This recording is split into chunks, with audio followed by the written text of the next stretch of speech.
Hey, what's up, YouTube? Yeah, that's right. I'm talking! Alright, so, anyway, I'm creating a new series called, it's basically a tutorial, because as you probably have seen in my videos, I am most well known for using the spaz. Now, in this video, I'm going to show you what makes my spaz 12 ability so unique. And I'm going to show you how you can use the spaz 12 as well as I do. So for this purpose of the video, I am going to enter split screen and use invasion mode on the lowest difficulty, since I cannot illustrate my point at high difficulty yet.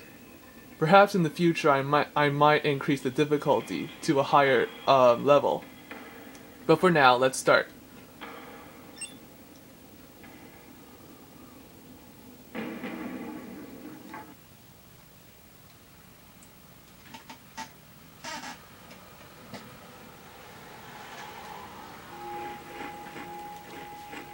The first thing we're going to do is go up to that tower, just so that I can talk long enough without being interrupted.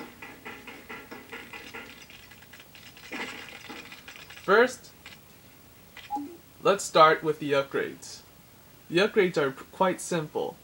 Ballistics focus with improved ballistics damage should do as much damage as you can. Because the goal with spaz 12 is to hit with as much power as you can, and then finishing off the opponent with USP 45 in order to kill quickly and efficiently.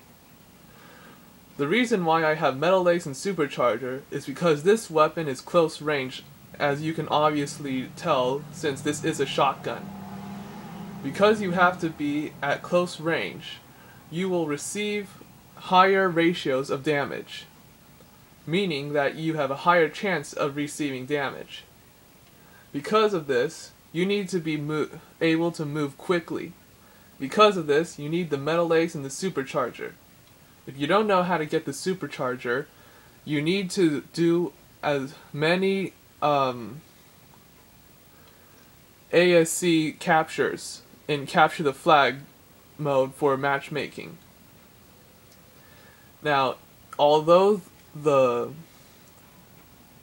I can't do that, but although the screen that shows you what you have to do in order to get the supercharger is to capture, I think maybe 25 or 50, one of those. I think it's 25 captures. But this actually isn't true, because I've counted how many I've done, and it's actually not taken me 25. Now, I used to have a theory that if you capture certain number of ASCs in campaign mode, those add on for your count. But since in the campaign mode you obviously cannot do capture the flag of any sort in this mode, that means that this is impossible.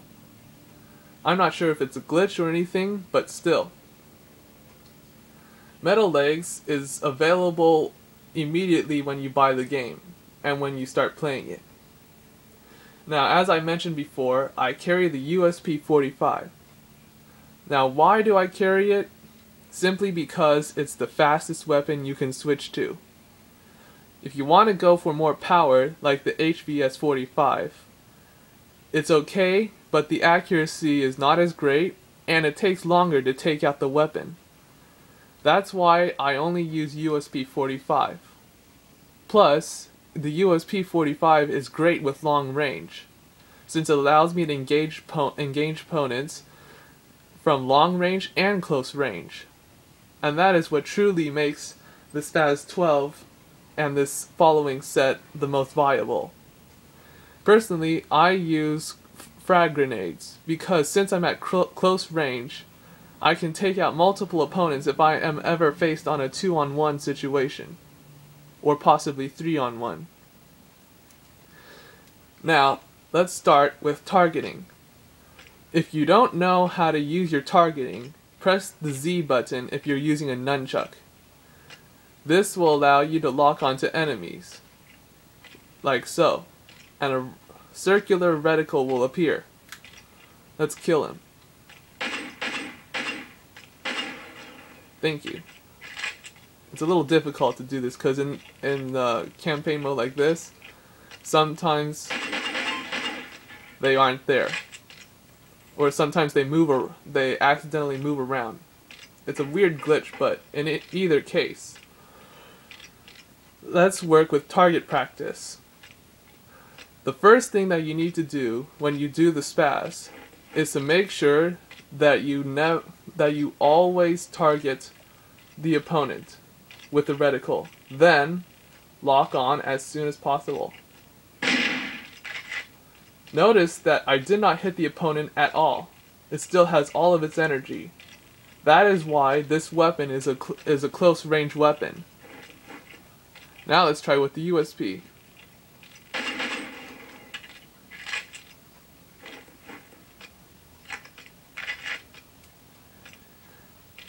Even though this has an iron sights ability, this is not recommended since you need to be at a high jumping level. Which brings me to the next point.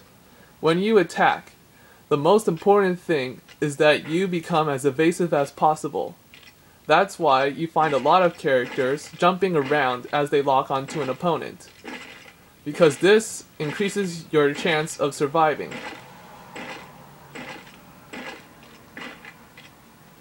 Now, let's find an opponent.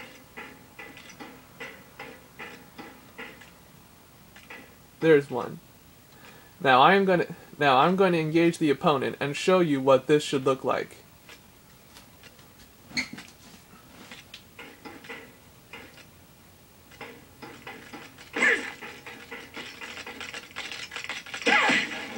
My bad, it's a reflex.